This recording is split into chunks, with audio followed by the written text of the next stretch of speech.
Listo, allá está escrito.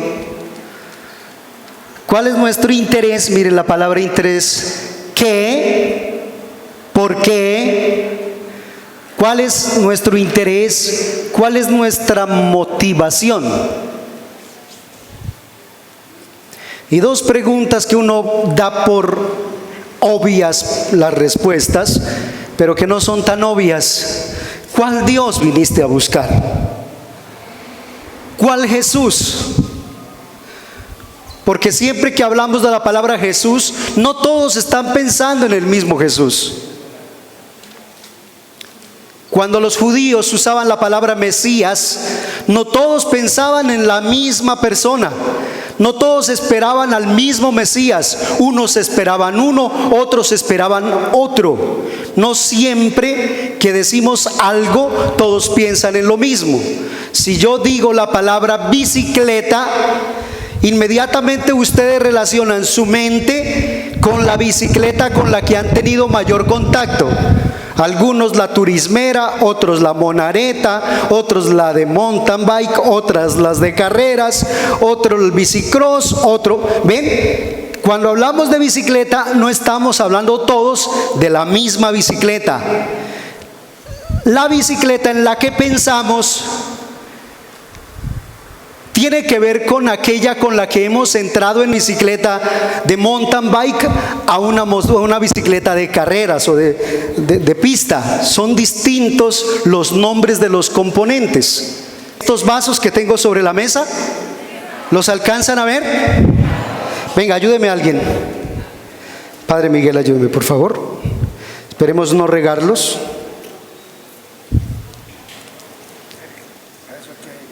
Bueno, colóquenlo allí, por favor.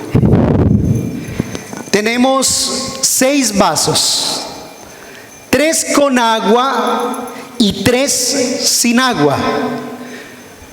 Rápidamente, sin nadie hablar con nadie, por favor, nadie va a hablar con nadie. Si hay alguien que se dio cuenta que los dos se hablaron, ya no puede pasar. ¿Listo? Tienen que ser únicamente cada uno. Solo vamos a hacer un ejercicio. Necesitamos, piensen ustedes, estamos hablando de patrones mentales. Piensen ustedes, ¿qué tendríamos que hacer para que moviendo un solo vaso queden intercalados uno con agua, otro vacío? Cuento hasta 10. ¿Listos? ¿Quiénes ya tienen la respuesta? Levanten la mano. La mayoría no tiene la respuesta, ¿sí o no? Piensen ustedes, ¿por qué nos cuesta tanto? Algunos de los que de pronto ya tienen la respuesta, la tengan porque ya la vieron en otro lugar, en otro momento cuando alguien lo hizo. ¿Listo? Entonces, cuando por la experiencia vieron que alguien resolvió fácilmente esta ecuación, pues rápidamente dicen: yo ya tengo la respuesta, y no tienen que preguntarle a nadie ni decirle a nadie. Pero quienes no han tenido contacto con la experiencia de resolver este problema, pues uno patina. Uno le da para adelante y para atrás. ¿Y cómo diablo se hace para que moviendo un solo vaso queden intercalados? Uno con agua, uno sin agua, uno con agua, uno sin agua, uno con agua, uno sin agua, uno con agua. Entonces los patrones mentales funcionan de la siguiente manera. Escuchen. Nosotros normalmente estamos acostumbrados a asociar el vaso con su contenido, como si fueran los dos parte de una misma cosa. Y el reto que se les colocó fue que moviendo solo un vaso resolviéramos el problema de que quedaran intercalados. Entonces, la respuesta sería solo esta, miren. ¿Ya? Así de fácil se resolvía ese problema. Pero la mayoría de nosotros estábamos con que no se puede. Incluso ya habíamos algunos ya habíamos llegado a la conclusión de no se puede. ¿Cómo diablos se hace para lograr eso? Primer, digamos, caso de paradigma o de patrón mental desde el cual pensamos la realidad. Resulta que la mayoría de nosotros tenemos situaciones que nos bloquean, que nos anulan, que nos estancan, que no nos dejan avanzar. Muchos de ustedes llevan por lo menos con su 50 retiro espiritual. Muchos de ustedes no se pierden congreso, retiro, Eucaristía, curso, y hacemos miles de cosas para intentar cambiar, para intentar mejorar, para intentar salir de nuestras situaciones difíciles, y nos damos cuenta que pareciera un círculo vicioso, un dar vueltas y dar vueltas, pero no llegar al fin a una respuesta que nos diga: oye, ¿cómo has cambiado? Tú eres una persona hace un año y ahora eres totalmente distinta, o has cambiado muchísimo, ya no tienes la misma manera de pensar, ya no tienes la misma manera de vivir. Aquí tengo otro caso de 6 palitos. Ayúdenme a quitar esto ahora, por favor, y se pueden tomar ahora sí la gaseosa. ¿Listos? Ok, gracias. Aquí hay 6 palitos, ¿verdad? Y el reto es que con los 6 palitos logremos construir 4 triángulos equiláteros. Con estos 6 palitos iguales, échenle cabeza. Quítenme esto, por favor. ¿Listos? Tenemos 6 palitos. 6. Con esto, sí, todo. Menos el mantel de abajo. Con estos 6 palitos vamos a intentar formar 4 triángulos equiláteros. A ver, échenle cabeza. Traten de hacerlo allí en sus hojas. No es tan fácil. ¿Listo? Yo los voy a colocar aquí. ¿Alguien quiere venir a resolver el problema? Hay 6 palitos. 1, 2, 3, 4, 5, 6. Ahora hay que con los 6 palitos construir 4 triángulos equiláteros. ¿Quiénes ya lo tienen resuelto? El Bresneider. Venga, Bres. Vamos a ver cómo va a resolver Bres el problema. Y Valentina también se vino de una vez, vean. 2, a resolver el problema de construir. Démosle la oportunidad primero a la niña, a ver si la niña resuelve la situación. Con 6 palitos construir 4 triángulos equiláteros.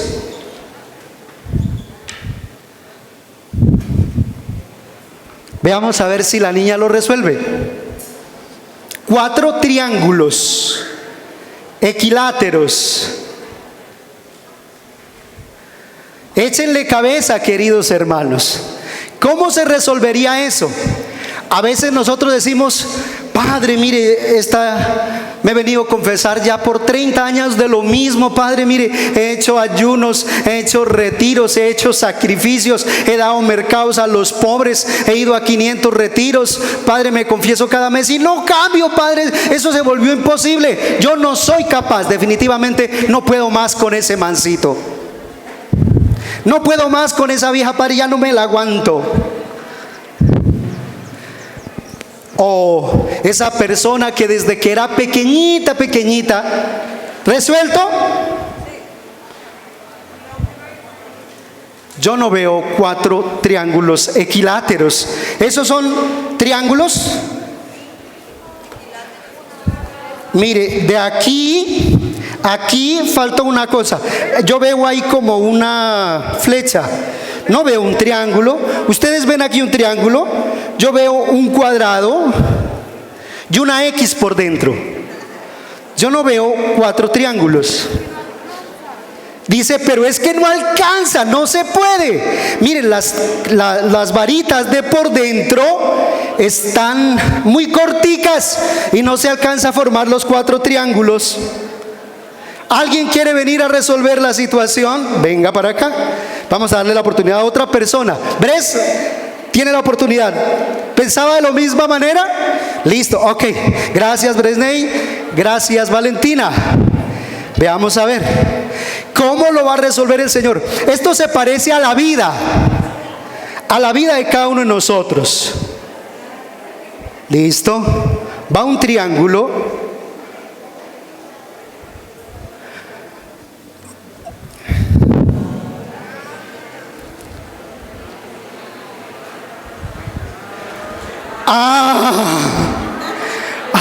Ya.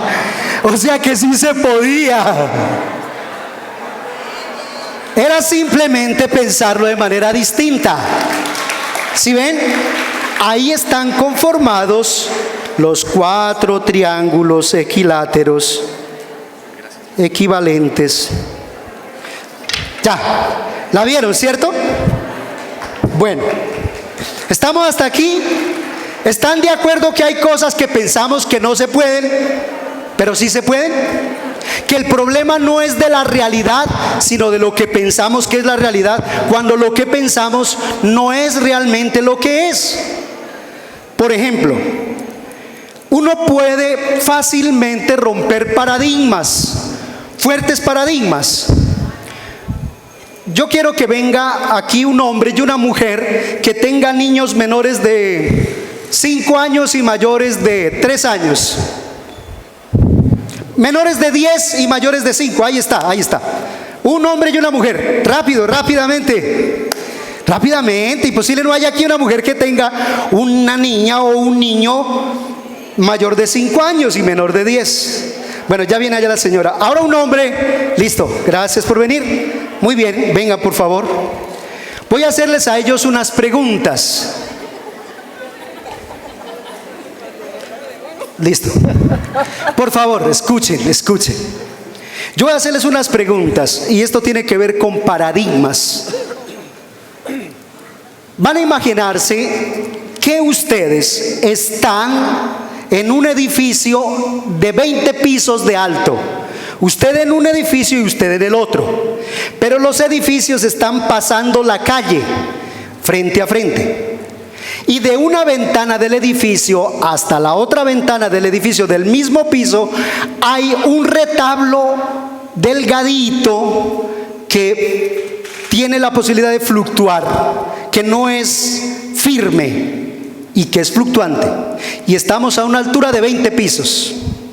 Con total sinceridad, o sea, con total honestidad, si yo le diera a usted 1.000.000 de pesos para que pasara por encima de ese retablo fluctuante que está en 20 pisos de altura, ¿usted lo haría por 1.000.000 de pesos? ¿Usted? ¿No? ¿Por 10 millones? ¿No? ¿Por 10 millones? No. ¿La tienen clara? ¿Sí, es cierto? No pondrían en riesgo su vida, ¿sí o no? ¿Pondrían en riesgo su vida? Por 100 millones. Por 100 millones. Por 1.000 millones. Por 1.000 millones. Entonces aparentemente no se puede romper este paradigma. Pero si usted en estos momentos visualiza a su hijo en la mitad del retablo, ¿se metería sobre el retablo a ir a rescatar a su hijo? ¿Sí? Sin dudarlo. ¿Lo haría de todo corazón? ¿Y usted? ¿Se dan cuenta cómo un paradigma puede romperse en un minuto? Algo que pensábamos que nunca íbamos a hacer, terminamos finalmente haciéndolo. ¿Qué hizo que usted cambiara de parecer? Dos cosas que están allá: la motivación y el interés que tiene para cumplir el reto que le están planteando. Le interesa a su hijo, la vida de su hijo, y él lo motiva el amor que tiene por su hijo. ¿cierto? Cuando le hice la pregunta, ¿qué fue lo primero que se le vino a la mente? La segunda pregunta, la de si se lanzaría por su hijo, ¿qué se le vino a la mente? Salvarlo, salvarle la vida, rescatarlo. Gracias.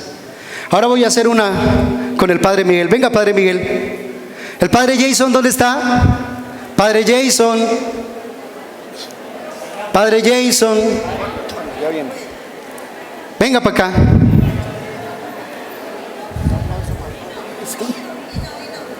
Un aplauso para el Padre Jason, véalo. Eso.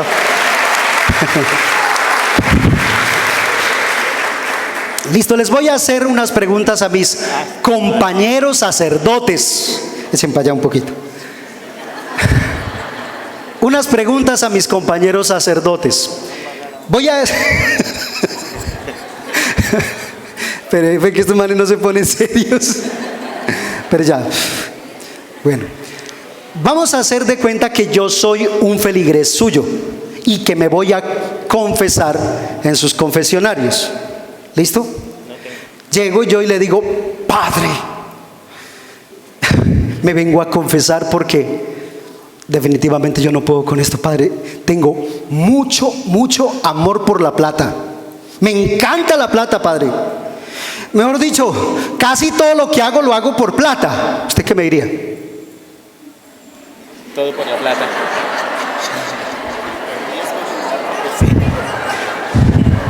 A ver, con total sinceridad, el Padre Jason le diría que estamos construyendo una parroquia, el Sagrado Corazón de Jesús, que diezme ahí.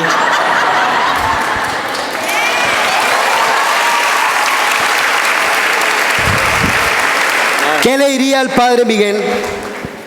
Pues que si se va a confesar, no tenemos confesionarios en la parroquia, que nos puede ayudar con uno. Muy bien, muy bien. No, toca ser serio. ¿Necesita la respuesta seria? Necesitamos, los padres dicen, ahora sí vamos a dar la respuesta seria. La respuesta seria, lo que le dirían al penitente. Bueno, como es confesión, hay que verle la cara al penitente, ¿no? Y desde la cara al penitente ya uno sabe la convicción que trae. Entonces, pienso que los paradigmas se hacen desde las convicciones.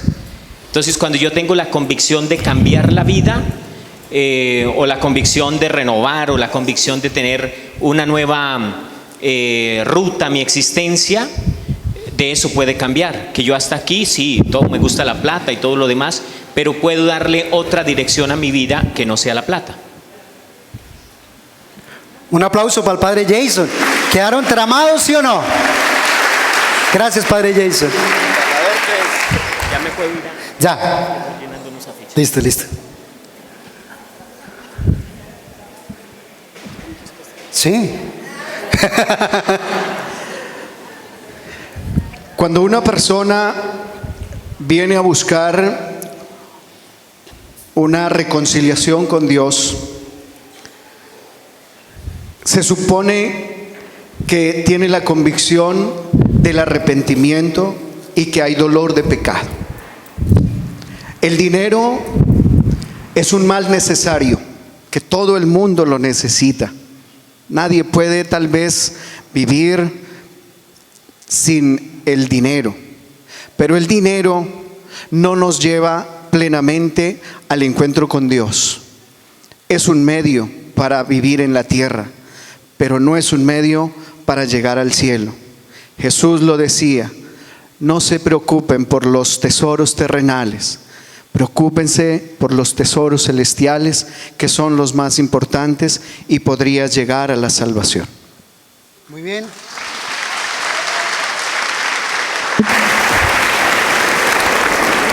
Y entonces los padrecitos le dirían que bueno, que ojo, ¿no?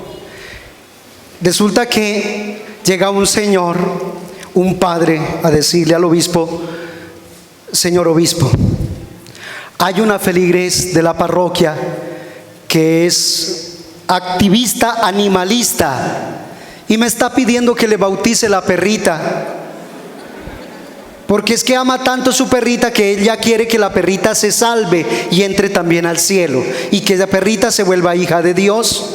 Entonces, padre, ¿qué hago? La bautizo. Y el padre entra en el tema y dijo, madre, y esa es la que más da ofrenda aquí en la parroquia. Da un diezmo grandísimo, ¿y ahora qué hago? Y si le digo que no, entonces ¿qué tal que ya no vuelva y se vaya para la otra parroquia? El otro padre sí, segurito se la bautiza, dice. Y entonces el padre se va a preguntarle al obispo, ¿no? Y le dice al obispo, señor obispo, tengo este dilema. La señora quiere que yo le bautice la perrita, pero pues yo sé que no se debe y que no se puede. No sé qué hacer, señor obispo. Y el señor obispo le dice, pues, ¿cómo te dijera, Ala?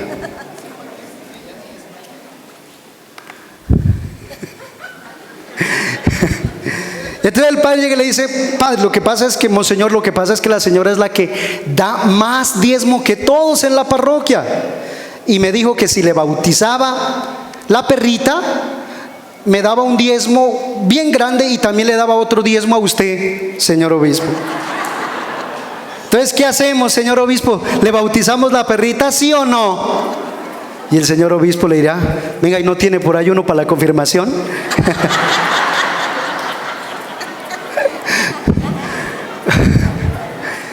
Digamos que los paradigmas muchas veces se rompen, los patrones de pensamiento muchas veces se rompen, la mayoría de las veces se rompen por el interés y la motivación que tenemos para hacer las cosas.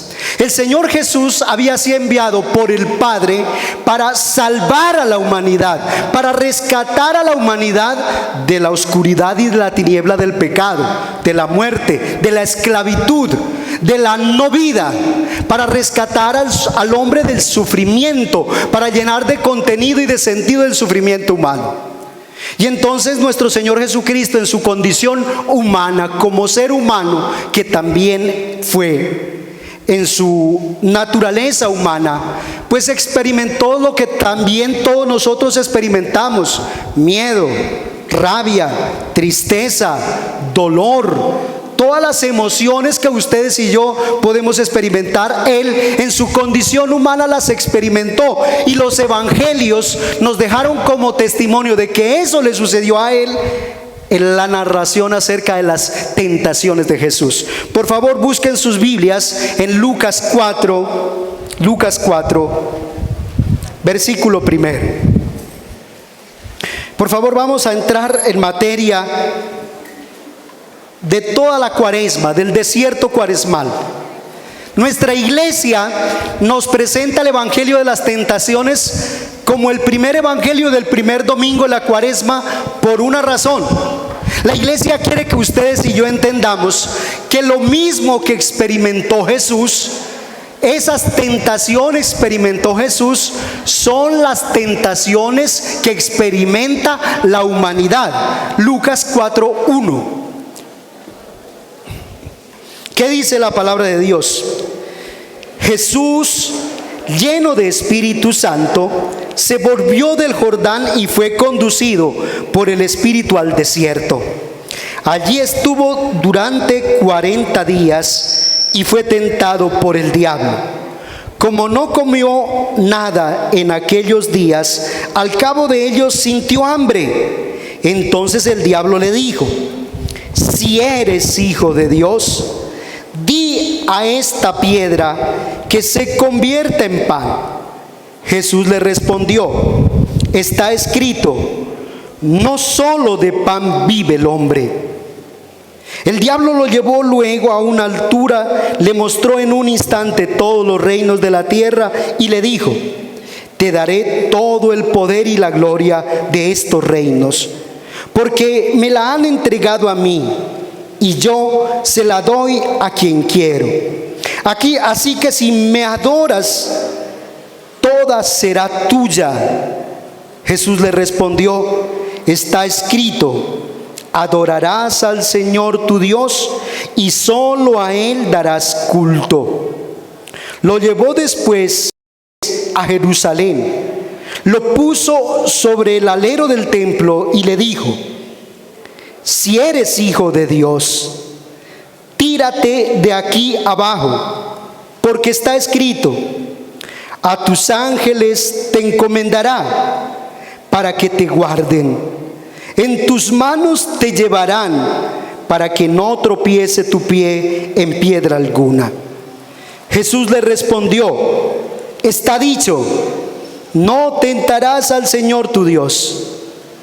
Acabadas las tentaciones, el diablo se alejó de él hasta el tiempo propicio. Palabra del Señor.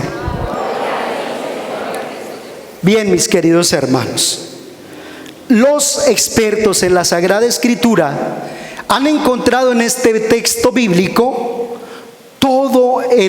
la síntesis de las situaciones más complejas que tuvo Jesús en su condición humana a la hora de cumplir el encargo del Padre, a la hora de ejercer la misión para la cual vino a este mundo.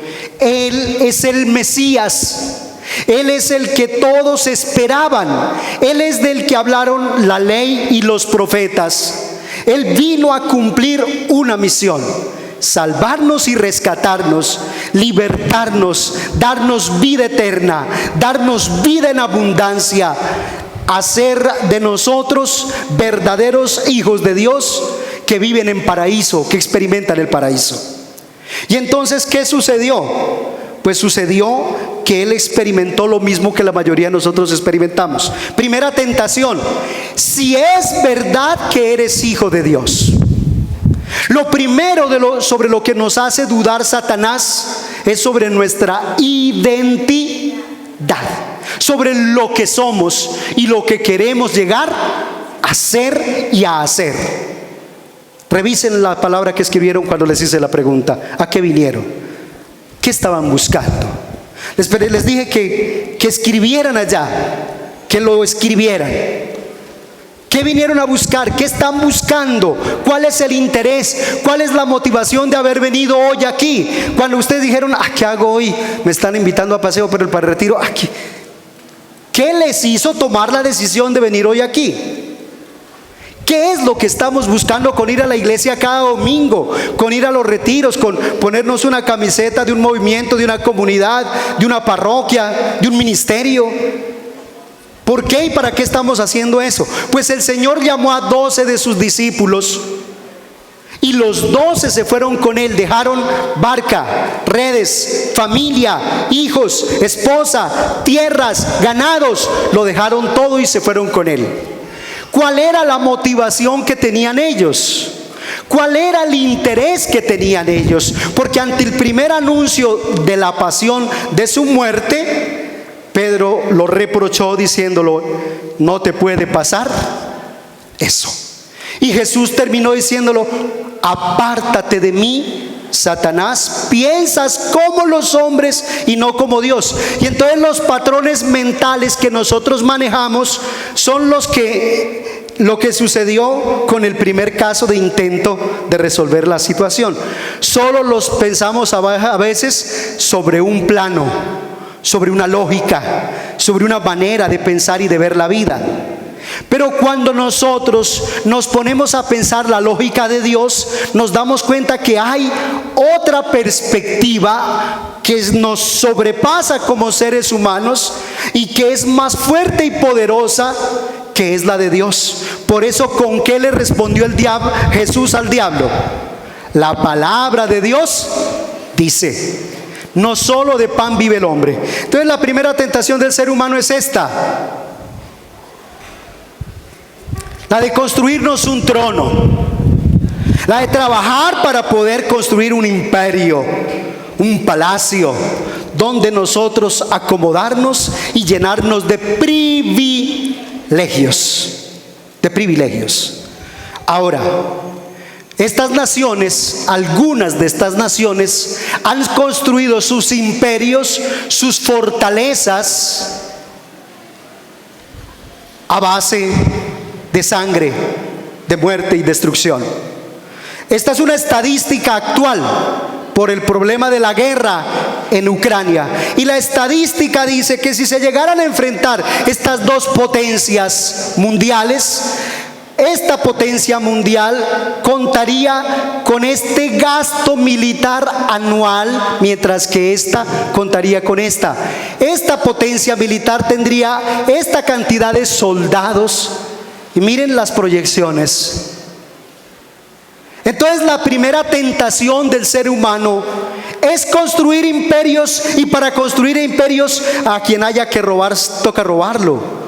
Yo me decía, tengo un hermano que es ingeniero civil y trabaja en el área pública. Me dice, hermano, estoy mamado de esto. Dice, es un mundo de hienas, donde sin compasión y misericordia un empresario coge y barre al otro y no sienten ni 5 de tristeza y amargura. Me decía mi hermano, eran sus palabras.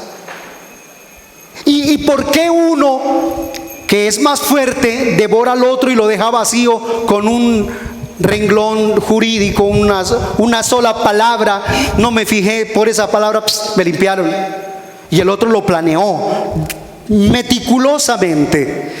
Queremos construir imperios, queremos construirnos tronos, queremos construirnos palacios, y la mayoría de nosotros, siguiendo a Jesús, sin embargo, continuamos buscando esta lógica, la de poder darnos gusto en todo, como si el ser humano valiera por esto. Entonces la primera tentación de Jesús es, el diablo le dice a Jesús, dales pan y circo y verás que te van a seguir y te van a creer. Vas a tener cientos de millones de discípulos que van a morir por ti, te van a lamer la suela, van a llegar donde quiera que tú quieras. ¿Listo? Y entonces, ¿qué tienes que hacer? Darles pan y circo. Mire, siempre todos los imperios han hecho esto.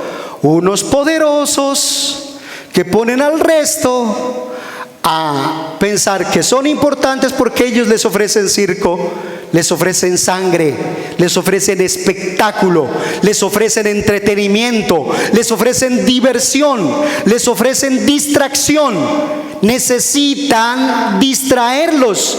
Y el diablo le dice a Jesús, Jesús, no te van a creer si sigues hablando de ese Dios del que les estás hablando. A ellos no les interesa ese Dios. Por eso la pregunta que les hacía era esta: ¿cuál Dios?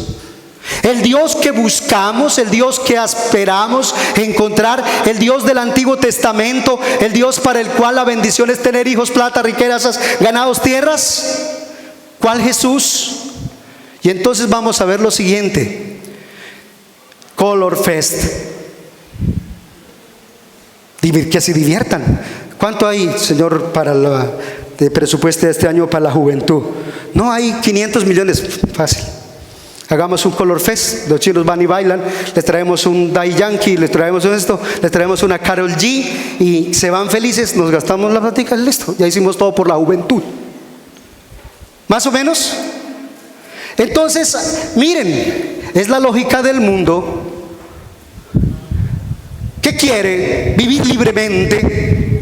O sea, no necesitamos ningún Dios, ninguna religión que nos diga qué hacer o qué no hacer. Queremos ser libres, queremos vivir la vida como nos plazca, como nos dé la gana. La primera tentación es, ¿quieren eso? Dales eso y verás que te van a amar, te van a querer. Pan y circo. Segunda tentación, dales espectáculo. Dales espectáculo y verás que ya inmediatamente se ponen a tus pies. Tú quieres que ellos crean en ti, haz milagros, haz signos. ¿Se acuerdan lo que le preguntaban a Jesús? ¿Qué signo haces para que haciéndolo nosotros creamos en ti? La mayoría de la gente, cuando se dice misa de sanación y liberación, llegan en burro, en cicla, en lo que sea, con tal de buscar esto. Y entonces por eso el supermercado de ofertas de sanidad y de liberación, el chamanismo, véanlo, uno busca la palabra chamanismo en internet y aparecen millones de ofertas de, mi hermanita, usted está mal porque le están haciendo algo. Segurito que le están haciendo algo. Y la gente se sugestiona, la gente se deja creer y aparece cuanto hermano Peter, que llame y yo le doy la pócima de no sé qué, y la gente incauta compra y consume cuanto le ofrecen. Y yo he visto gente de la iglesia yendo a buscar al hermano no sé qué, porque es que ese sí tiene el poder de sacarle la brujería, el hechicerío, el postizo, el esto o aquello que le hicieron. Entonces esa es una tentación enorme, y en esa tentación incluso curitas caemos, de buscar que no, eso con la sola misa no van a la iglesia, toca hacer algo que les llame la atención. Entonces saquemos, ¿me hago entender?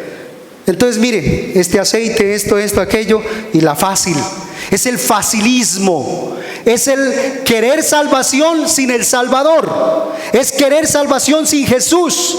Buscamos los milagros de Él, pero no lo buscamos a Él. Él no nos interesa, nos interesa lo que podemos obtener de Él. Y entonces tenemos otra situación como la santería, la nueva era, que está buscando crear una religión universal que le sirva a todos, en la cual también el ciencismo, todo, absolutamente todo, confluya, y entonces todos nos volvamos creyentes.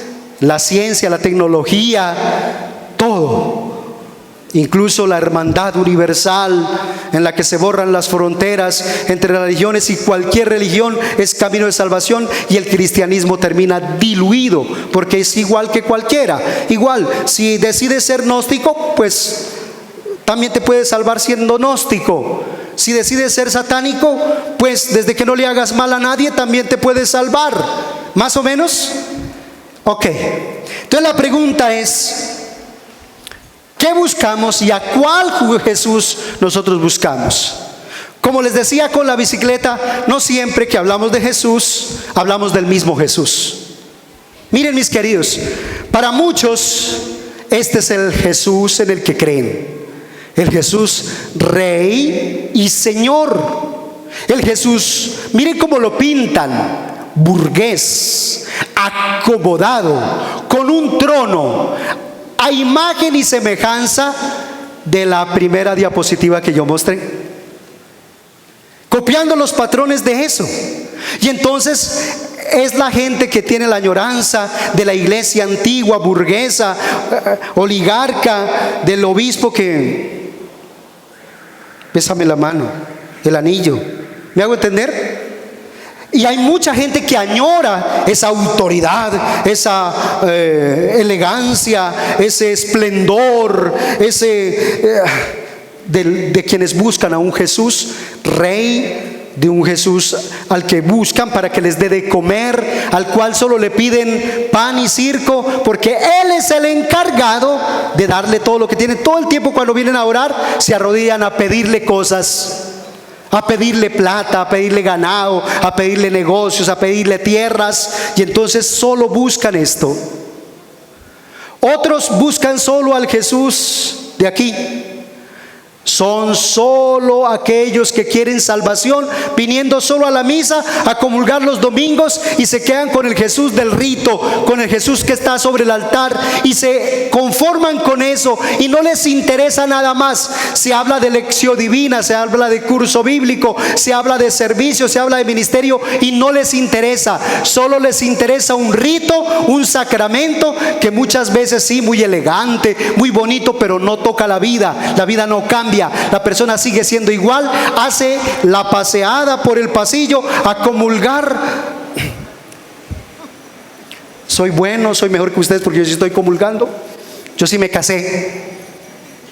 ¿Me hago entender? Se quedan con el Jesús del rito, el Jesús del altar, y no les interesa más. Solo van a misa el domingo y no quieren nada más. Díganle de un compromiso y salen corriendo. Otros tienen una relación con un Dios que está por allá en las nubes, un Dios que está por allá. Cuando piensan en Jesús se lo imaginan en el cielo por allá, y entonces entran en un intimismo con Jesús, en un misticismo con un Dios que se lo imaginan que es Él conmigo, yo con Él, y yo por eso soy tan puro, tan limpio, que por eso camino así apretadito y todo, que no rompa ni un plato. Y entonces por eso caemos en el misticismo, en el intimismo, en el pietismo de los que se encierran en su propio yo, pensando que Dios está por allá lejos y nunca miran a un Jesús que está entre nosotros. ¿No les interesa ese Jesús? Otros, es que Jesús fue a liberar el mundo. Y entonces si hay que tomar las armas para liberar el mundo, pues entonces tenemos que luchar por la liberación de los oprimidos y hacer la guerra de clases. Y entonces el Jesús de la liberación, camaradas, vamos a luchar por la justicia y por la democracia. Y bueno, y Jesús... Y entonces es el Jesús de la liberación, del Jesús que lleva al sacerdote a buscar la metralleta, a buscar el revólver, porque vamos a enfrentar esa plaga y les vamos a dar plomo. Y por eso los judíos terminaron eligiendo a Barrabás, porque les interesaba esto. Barrabás era un líder político de la revuelta, una especie de guerrillero de la época de Jesús, y rechazaron al que estaba dando la vida por ellos y lo eligieron a él. Otros buscan el milagrito. El Señor sanó a 10 leprosos y 9 desgraciados se fueron y no volvieron. Fueron por lo suyo y se largaron. No les interesaba. Él como persona no les interesaba. Querían sus milagros, querían sus bendiciones, pero a Él no. Y otros piensan en el Jesús que todavía no ha venido, en el Maitreya, que es el Salvador del mundo, del universo, de todos los planetas, galaxias, constelaciones, que va a restaurarlo todo en un mundo final, el Maitreya de la nueva era. Entonces siempre que pensemos en Jesús, no estamos todos pensando en el mismo Jesús, no estamos todos buscando al mismo Jesús, no estamos todos siguiendo al mismo Jesús. Algunos están casados con este, otros con este, otros con este. Y entonces, ¿cuál es el verdadero Jesús? Y entonces, ¿cuál es el Jesús al que debemos conocer, seguir, amar, servir, incluso dar la vida por Él? Con esto termino. Ya me están acosando porque se me acabó el tiempo. Vean, mis queridos, no es el Jesús rey, no es el Jesús político, no es el Jesús que habita en el cielo, en la estratosfera, no es el Jesús taumaturgo, sanador, curandero, hechicero, mago, que le resuelve a la persona en un santiamén. Ven, está mal, venga para acá, sal de ahí, chivita, y ya sana, no vuelva por aquí porque ya consiguió lo suyo. Chao, vaya, siga allá con lo que estaba haciendo, siga, sí. Y adiós Dios, adiós Jesús. En cambio, el Jesús es el que acontece en la sociedad. Ese Jesús que habita entre nosotros, del que se preocupa por el sufriente, por el herido, por el que está tirado en el suelo, porque ya no le encuentra sentido a la vida, porque tiene crisis existencial, porque está lleno de tristeza y amargura, está deprimido, está lleno de ansiedad, está lleno de angustia. Es ese Jesús que es capaz de romper todos los paradigmas y modelos mentales. Se suponía que en la época de Jesús, que un judío hablara con un samaritano era un despropósito, y mucho más que un hombre hablara a solas con una mujer en un lugar despoblado. Era un sacrilegio, era pecado, era una cosa supremamente mal vista. Y Jesús habla con la samaritana. Jesús le ofrece la salvación a ella, no la juzga, no la condena, no se deja llevar por los estereotipos, no se deja robar la posibilidad de salvarla por los esquemas, las prevenciones, los prejuicios. La ama porque sabe que es hija de su Padre, la ama porque sabe que ella también puede encontrar todo lo que Jesús le está ofreciendo. Es ese Jesús que es capaz de sentir compasión y misericordia. Es ese Jesús que es capaz de sentarse y enseñar, que es capaz de compartir su verdad, que no se la guarda, que no busca su intimismo. Yo ya estoy bien, ya estoy mejor, mi vida se arregló, ahora sí sigo ganando plata. No, este Jesús nos enseña que hay que construir comunidad, que no hay que arrodillarse ante los poderosos de este mundo, que no hay que arrodillarse a los esquemas religiosos que muchas veces oprimen al hombre, que no importa cuánto se pongan contra él, ni los del jefe religiosos, ni los jefes alternos, ni el poder militar, nadie, aunque todos se pongan contra él, él permanece de pie, firme en sus convicciones. Es ese Jesús que nos enseña a nosotros que desde la Eucaristía, desde el partir el pan, desde el darnos, desde el entregarnos y sacrificarnos, podemos alcanzar vida eterna. Es este Jesús que no se deja amedrantar por el que tiene su trono, su palacio, su imperio. Es este Jesús que permanece de pie, firme en su convicción, sabiendo que tiene que subirse en la cruz. Ese carro ya no es. Entonces, mis queridos hermanitos, ¿a qué vinieron? Yo les pregunto, ¿cuál es el Jesús que están buscando? El problema, y anoten esto si pueden, si quieren, ustedes, es que venimos movidos por una manera de pensar que está amparada en la vana gloria.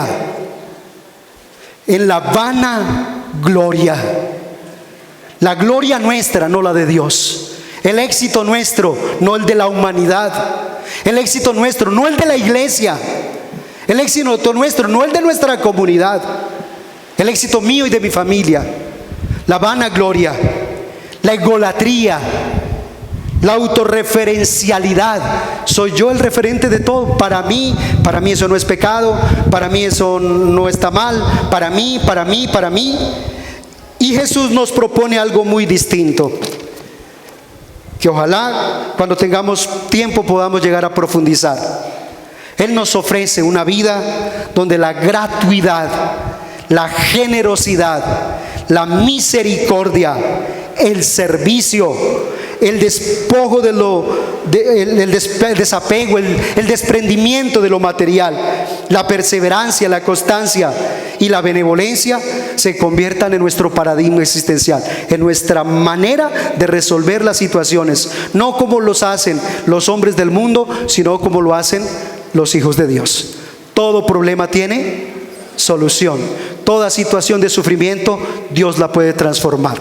Y yo estoy seguro que en este retiro, si ustedes se dejan ayudar por Dios, lo que parecía imposible se vuelve posible. Muy bien.